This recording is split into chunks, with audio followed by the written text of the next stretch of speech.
dies, the sea washes it away, leaving only the white skeleton. Most corals lose their color when dead, but they are still ornamental, for they retain their beauty of form.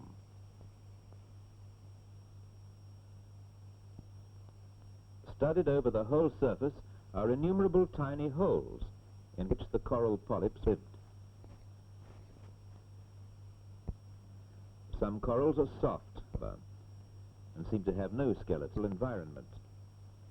To peer down the water world is like flying in a plane above a city. The only way to see the people is to...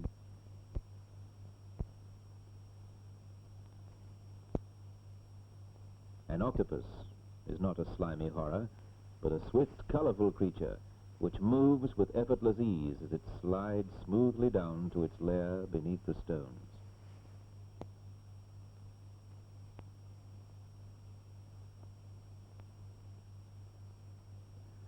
Along the edge of the reef, fish of all sizes, shapes and colors congregate.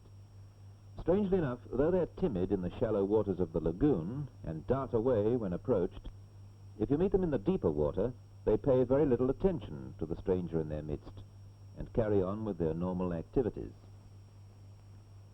Although some of the fish in the tropic seas are similar to those of colder waters, there's also an amazing variety of small, brilliantly colored fish which are peculiar to warm seas and coral reefs.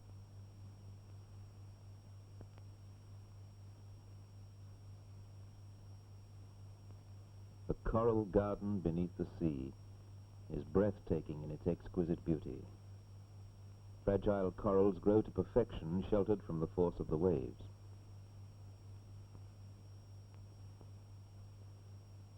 Even the worms in these underseas gardens are things of beauty. Nature sets us many a riddle. Why should beauty be lavished upon creatures which would appear to have no need or use for colorful adornments?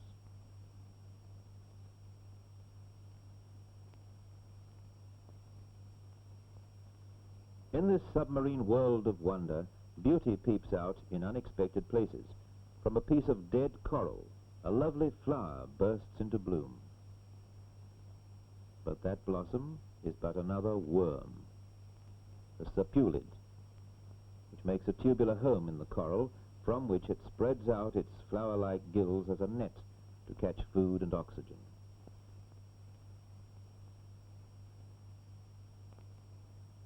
But here is wonder upon wonder, a sea slug. How inadequate a name for a creature such as this. It could more aptly be named the ballerina of the sea. Its graceful movements are reminiscent of the swirling skirts of a dancer.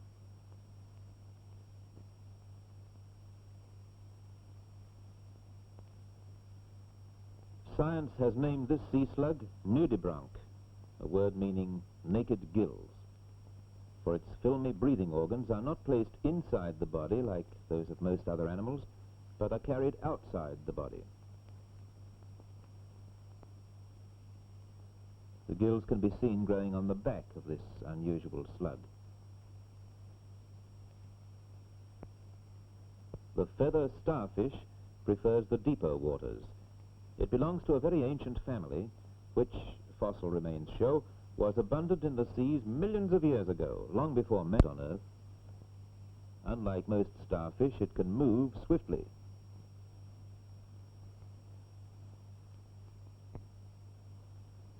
Many shellfish, which at the beginning of their lives swim free in the ocean, settle down, while still babies, on some convenient stone to which they attach themselves for life. But the lima is a wanderer and remains unattached. It swims through the water by two shells, keeping its balance with the aid of the long tentacles. The lima cannot close its shells completely, for even when closely packed, the tentacles will not fit inside.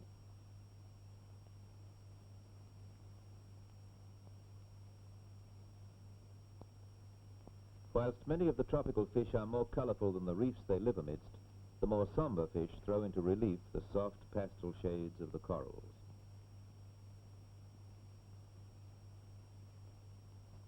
This quaint little fellow is called the box fish because its bones are built like a little box outside the flesh.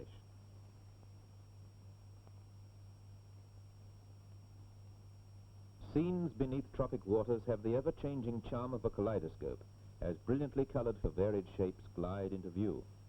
The magnificent king snapper is often called the government brim because of the broad arrow emblazoned in red across its silvery scales.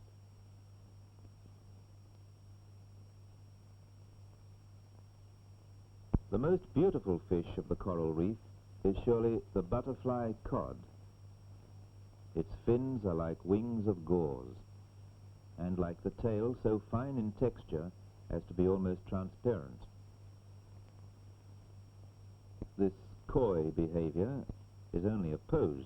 Actually, it's as vain as a peacock and enjoys an opportunity to flaunt its beauty.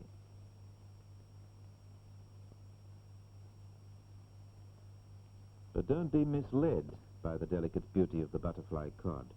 Remember, before you take any liberties with this dainty dweller in the deep, that beauty is but skin deep. Beneath those colorful, fluttering draperies are sharp spines, loaded with a poison which burns with an agonizing pain like liquid fire.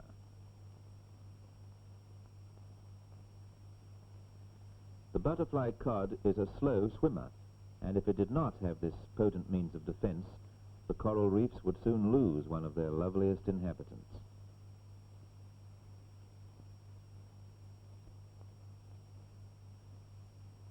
There's a big fish here.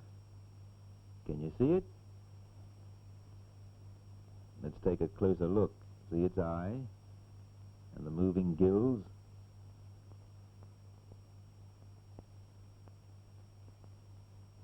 Now can you see it? Unlike the butterfly cod, it's a master of camouflage, relying upon invisibility not only as a means of protection, but to assist in seizing its unsuspecting prey. In the quiet of the underseas world, danger lurks in strange forms. That harmless-looking growth on the stone is a killer, a giant sea anemone. An unwary fish has brushed against the tentacles and been paralyzed by a battery of stinging cells before being engulfed by the hungry mouth hidden beneath the tentacles.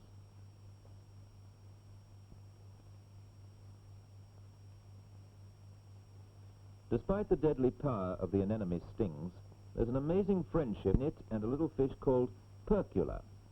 Should Percula be frightened by a larger fish, the little fellow will dash for safety right in among the stinging tentacles, where it is never stung nor eaten. In fact, when badly frightened, Percula goes right inside the anemone's mouth and hides in the stomach of the anemone until the coast is clear again.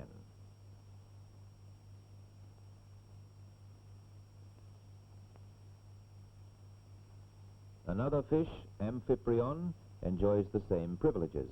In return for the anemone's protection, these fish attract the attention of other fish, which, expecting to catch a tasty meal, make a dash for the little fish, which immediately disappear among the tentacles, leaving the pursuer to be stung and perhaps eaten by the anemone.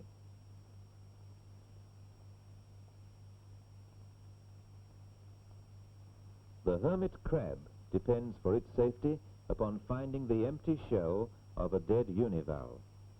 Although the crab's back, head, and nippers are heavily armored, it has a very tender tail with a thin, sensitive skin. As the crab grows, it must continually seek a larger shell with a more comfortable sitting room.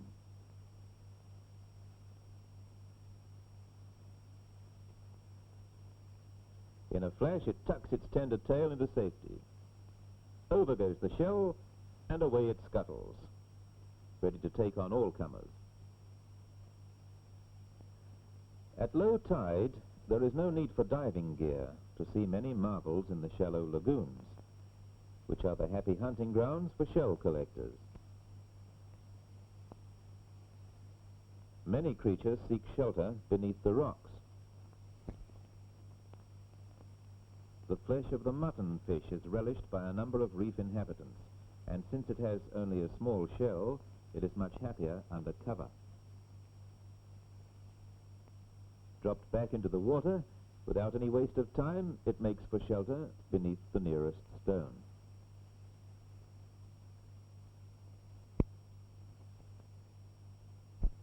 The handsome tiger cowrie, however, builds a remarkably strong shell and crawls slowly through the coral pools with the ponderous invulnerability of an armored tank.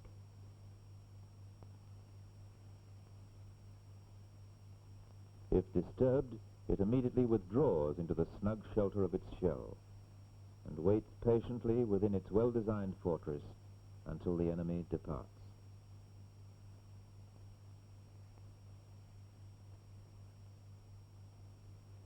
In the mating season, turtles congregate in large numbers around some of the coral islands. In far-off prehistoric times, turtles were land animals which deserted the land to make their homes in the sea. But nature insists that at nesting time they leave their ancient past and return to the land to make their nests. During the late afternoon, they come in close to the beaches, awaiting the coming of night, for their nest-making operations are carried out in the darkness. Green turtles weigh hundreds of pounds. They're the main ingredient of the famous turtle soup.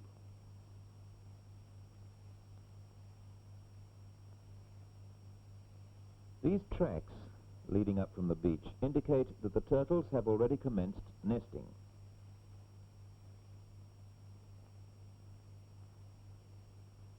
The little holes are made in the center of the track by the turtle's tail and tell the turtle has gone up the beach to lay, whereas going back to the sea after completing its nest, the tail drags in the sand and makes a long furrow. As night came, taking cameras and powerful lights, we set off in search of a turtle making its nest. Shortly after midnight, we found a turtle just commencing work. With powerful thrusts of her front flippers, she digs a depression well above the reach of the highest tides.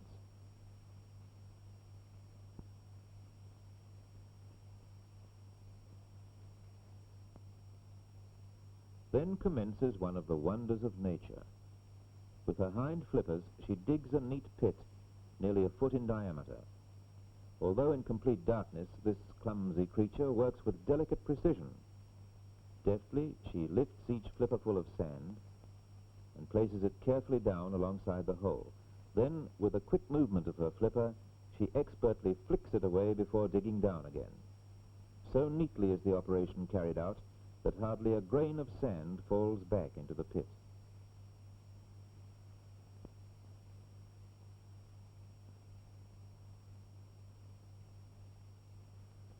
Once the egg-laying commences, if her flippers are handled very gently, she makes no objection, but allows them to be drawn apart so we may see the eggs dropping steadily into the pit.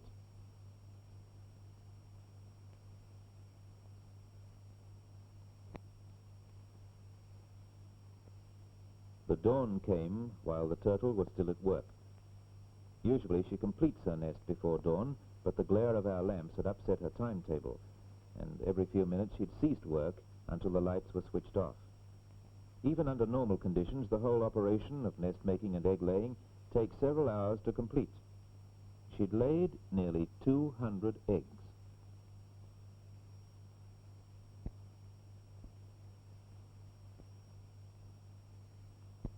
There's a fortune waiting for the man who can cross a turtle with a hen.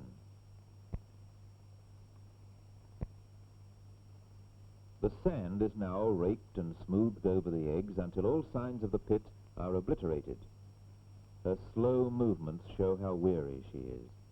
Although once land animals, countless centuries of life in the sea make the turtle's brief visits to the land something of an ordeal. She completes the nest by throwing sand in all directions, making it impossible to tell just where the eggs were laid.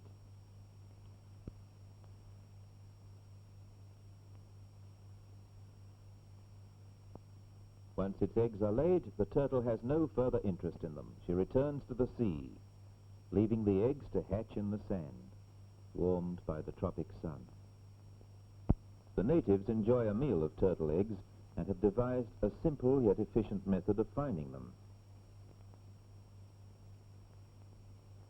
The tracks up the beach show show that a turtle has gone up to make her nest. It will have been dug just where the track ends at the top of the beach. A spear is driven into the sand, probing the whole area of the nest. Eventually the spear is withdrawn, sticky, and with sand adhering to it. That stickiness means that the spear has pierced a turtle's egg. Digging down into the sand at the spot from where the spear was withdrawn soon opens up the egg pit, about a foot or so beneath the surface. When the turtle filled the pit in, the kneading and packing with her hind flippers caused the sand to filter in between the eggs, and they are now closely packed and supported by the warm sand. Since the tracks leading to the nest had not been washed away by high tides, these eggs will be fresh, as the nest must have only been made a few hours ago.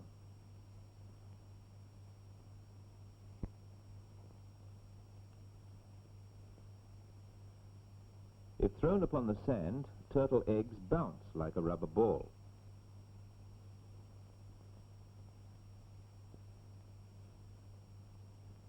This is an ordinary hen's egg. Now, a turtle's egg. Here is the explanation of the bouncing egg. The shell has no limy coating, but a tough parchment-like skin. It must be torn, not broken open.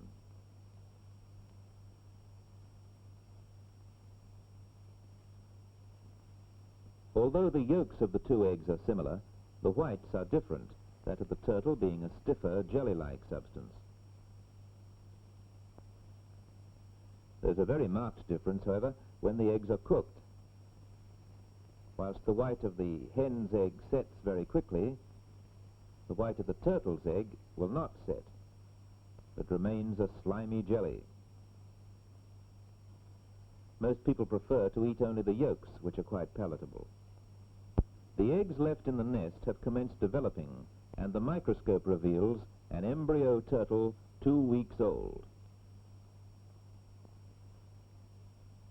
At 6 weeks, it is still small, but growing rapidly. At approximately 9 weeks, the baby turtles dig their way up through the sand, and out they come. The time of hatching varies. If the nest was made where the hot sun beats down all day, the eggs hatch out earlier, whilst if in the shade, they may not hatch out until 2 or 3 weeks later.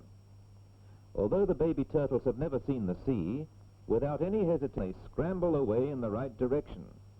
The call of the sea is strong within them, and they waste no time in answering that call.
Despite the baby turtle's energy and self-reliance, it is still but a tiny creature.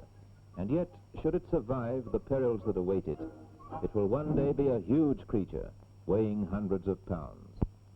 Unlike the parent, which is helpless when turned on its back, the baby turtle quickly flips over and makes for the sea. The shell at this age is still flexible, and it will be some time before it becomes a hard and bony armor like that of the adult. With the sea in sight, the babies make a frantic spurt down the beach. Although the mother turtle lays so many eggs, only a small percentage lives.